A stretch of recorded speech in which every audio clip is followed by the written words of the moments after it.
এখানে সমাবেত হয়েছি নিখিলবঙ্গ নাগরিক সংঘ আদি আন্তর্জাতিক মানবাধিকার সংগঠনের উদ্যোগে।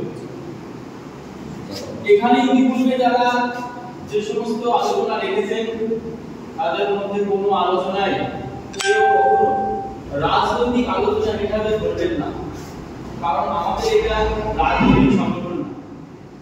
যে কোনো সংগঠন, যে কোনো দল মত নির্বিশেষে সবাইকে এখানে স্বাগত। আমরা এখানে উপস্থিত হয়েছি তার বিশেষ উদ্দেশ্য, সেটা হচ্ছে আমাদের বর্তমান পরিস্থিতি সম্বন্ধে জানা, অতীতকে একটু ঘেঁটে দেখা এবং ভবিষ্যৎ পরিণতি কি হতে চলেছে এই একটা আলোচনা করার জন্য আমরা এখানে সমাবেত হয়েছি। দেখুন,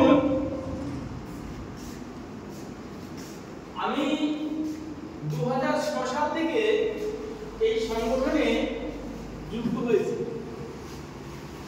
এবং কন্টিনিউ চালিয়ে যাচ্ছি। কোনো দিকে তাকাইনি, ভালো মন্দ অনেক কিছু বলেছে, তাকাই। কিন্তু আমাদের এই সংগঠনটা 1977 সাল থেকেই চলছে। ইতিপূর্বে আমাদের বক্তাদের মাধ্যমে শুনলেন যে সংগঠনটা যখনই ডাউন হয়ে গেছে তখন তারা বিভিন্ন জায়গায় গেছে, কিন্তু না, ডাউন হতে পারে, মানুষের ভাবনা চিন্তায় পরিবর্তন হতে পারে, কিন্তু সংগঠনের যে নীতি আদর্শ সেটাকে যদি ঘটিয়ে দেখা যায় তাহলে কোনো কিছুই অন্ততপক্ষে বাংলাদেশ থেকে আসা যে সমস্ত হিন্দু, বৌদ্ধ, শিখ, খ্রিস্টান, জৈন, পার্সি, আদিবাসী যারা আছে তাদের অন্য কিছু করা সাজে না। কেন? কারণ হচ্ছে আজকে দেখুন, আমাদের জীবনের এই জীর্ণদশা হবে কেন? কেন হবে? আমাদের যে পূর্বপুরুষ ছিল তাদের একটা গচ্ছিত ধন ছিল, সেটা যখন এই ভারতবর্ষ স্বাধীন হয় তখন দেশ ভাগের বলি হিসাবে আমরা পেয়েছিলাম বর্তমান বাংলাদেশ অর্থাৎ পূর্ব পাকিস্তান পেয়েছিলাম, একটা বলি হয়েছিলাম, পিতৃভূমি হারিয়েছিলাম আমরা। কিন্তু সেখানে কি হলো? সেখানে আমরা থাকতে পারলাম।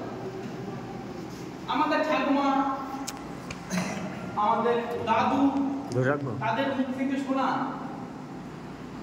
যে বাংলাদেশে সংখ্যালঘু অর্থাৎ হিন্দুদের উপরে বা সংখ্যালঘুদের উপরে কি ভয়ানক নির্যাতন, নিপীড়ন চালিয়েছিল সে দেশের সংখ্যালঘু অর্থাৎ মুসলিমরা।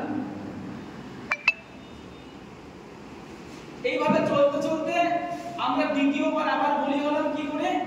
সেটা হয়তো আমার বাবারা হয়েছিল, ঠাকুর দাদার বাবারা। 71 সালে আমার ঠাকুর দাদারা বলি হলো। 71 সাল শরণার্থীর বছর, আমার ঠাকুর দাদা শরণার্থীর বছর। হ্যাঁ, তো সেই 71 সালে দেশ থেকে হিন্দুরা আবার এদিকে চলে আসে। রাইট হয় 71 সালে। তারপরে আবার যখন বাংলাদেশ স্বাধীন হলো, আবার আমরা কি করলাম? আবার বাংলাদেশে চলে গেলাম। সেখান থেকে আমার যারা পিতারা আছে এই মুহূর্তে, আমার বয়স 41 বছর, তারা কি হলো? তারা সে দেশে থাকতে পারলো না। নির্মম নির্যাতন, নিপীড়ন, মা বোনদের ইজ্জত নিয়ে সমস্যা, মা বোনদের ইজ্জত লুণ্ঠন, ধর্মীয় উৎপীড়ন, জমি বিষয় সম্পত্তি জবরদখল ইত্যাদি বিভিন্ন রকম ভাবে এমন কোনো অত্যাচার নেই, বাড়ি পুড়িয়ে দেয়া, ফসল কেটে দেয়া, এমন কোনো অত্যাচার নেই যেগুলো হিন্দুদের উপরে নেমে আসে। কেউ তার নিজের চোখের সামনে বাবাকে মরতে দেখেছে, কেউ তার ভাইকে মরতে দেখেছে, নিজের চোখের সামনে তার বোনকে, মাকে তার ইজ্জত দিতে দেখেছে। রাতের অন্ধকারে তারা সর্বস্ব ফেলে চলে এসেছে। কেউ নির্যাতন হয়ে চলে এসেছে, কেউ নির্যাতন হওয়ার ভয়ে চলে এসেছে।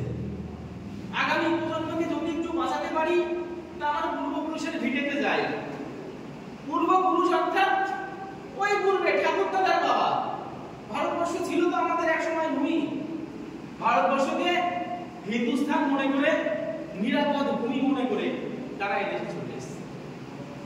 আমাদেরকে নিয়ে এসেছে, আমরা ছোট ছিলাম, কিন্তু কি হলো? 2003 সাল সিটিজেনশিপ অ্যামেন্ডমেন্ট অ্যাক্ট 2003 একটা আইন পাস হলো, ভয়াবহ এক আইন। সেখানে বলা হলো 1971 সালের 25শে মার্চের পর যারা দেশে এসেছে তারা সকলেই অবৈধ অনুপ্রবেশকারী। They are all illegal migrants. তাহলে কি হবে? আজকে আমার দাদা আছে, কারো দিদি আছে, কারো অনেক কিছু আছে, কিন্তু তারা সবাই তো থাকবে না, থাকবে আইন। অর্থাৎ আইন যেটা থাকবে, এই রাষ্ট্রের যারা নায়ক তারা সেই আইন অনুমতেই কিন্তু আগামীতে রাষ্ট্রটাকে চালাবে। সেখান থেকে যাত্রা শুরু করেছিলাম, এই সংগঠনটা হাতে পেয়েছিলাম।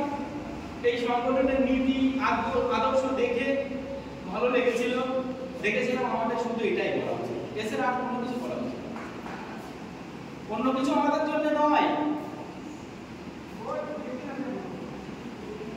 ধীরে ধীরে সেই আইনের ধারা, তার উপধারা অ্যাড হয়েছে, সিএএ বিল পাস হয়েছে।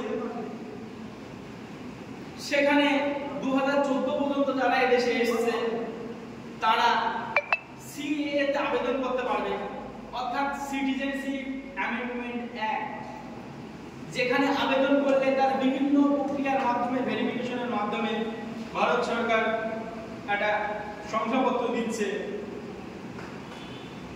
সেটা হচ্ছে ন্যাশনালাইজেশন, সার্টিফিকেট অফ ন্যাশনালাইজেশন।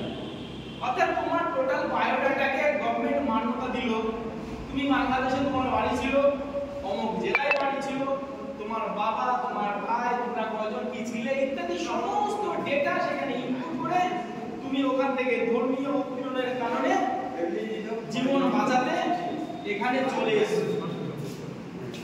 এই টোটাল ডাটাটা তার মধ্যে অ্যাড করে সরকার আপনাকে একটা সার্টিফিকেট দিচ্ছে, সেটাকেই বলছে সিএএ সার্টিফিকেট, অর্থাৎ ন্যাশনালাইজেশন, সার্টিফিকেট অফ ন্যাশনালাইজেশন। এই সার্টিফিকেট যদি থাকে, যেটা আমরা শুনতে পাচ্ছি, যেটা আমরা জানতে পাচ্ছি বিভিন্ন মিডিয়ার মাধ্যমে, বিভিন্ন সংবাদ সংস্থা, বড় বড় যারা দেশের রাজনীতিবিদ আছে তাদের মুখ থেকে শুনছি, আগামীতে যখন নাগরিকত্বের আবেদন সরকার গ্রহণ করবে তখন যাদের সিএ কাগজ থাকবে তারা আবেদন করতে পারবে। অল্প কিছুদিন আগে আর একটা উপধারা পাস হয়ে গেল, সেখানে 2024 পর্যন্ত যারা এসেছে, 2024 তাদের আবেদন সিএ তে নেবে না, কিন্তু তাদের উপর বিদেশি হিসাবে পুলিশি যে অত্যাচার, প্রশাসনিক যে টর্চার, সেগুলো হবে না। সেই জায়গাটা সরকার আর একটা ধারা বের করে ক্লিয়ার। এবার ভাবুন, যার দেশ নেই তার কি আছে জীবনে? আমরা অর্থ অর্থ অর্থ অর্থ করে বেড়াচ্ছি, সময় নেই। আমাদের এই মিটিং এর জন্য কত জায়গায় গেছে, আজকে শুধু এই মিটিং না, আরো অনেক মিটিং, যেখানে যে সময় টাকা ইনকাম করতে ব্যস্ত, এখানে সময় নেই।